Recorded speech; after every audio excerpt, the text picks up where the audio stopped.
Alors, l'origine de ce patrimoine, d'abord, ça appartient. C'est un patrimoine identitaire des Yoruba, que nous appelons ici au Bénin Yoruba Nago.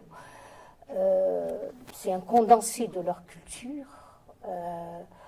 Son origine, elle est très variée. Hein. Il y a d'abord ce qu'on appelle l'origine mystique et l'origine historique. L'origine mythique qui nous renvoie, par exemple, à certains odous du Fa, comme l'odou de Osameji, qui raconte un peu comment Olodumare a donné ce pouvoir aux femmes.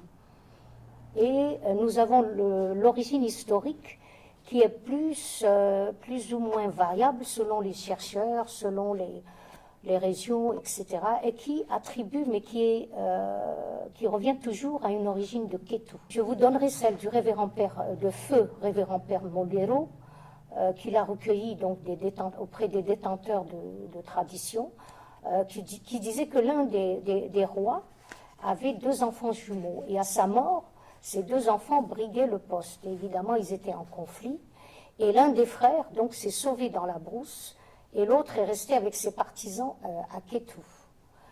L'autre, étant en danger, a conçu un masque en calebasse qu'il a posé sur un tronc, et il a fabriqué un costume de coquillage.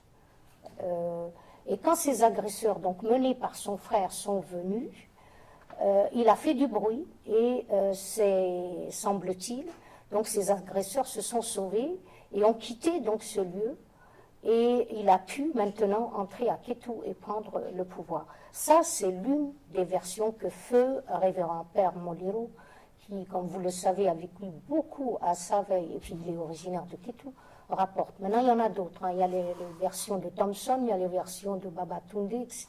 Babatunde étant l'un des meilleurs chercheurs et des grands chercheurs Yoruba, nigérians, qui a rapporté dans un livre qui est presque encyclopédique sur le Guélédé.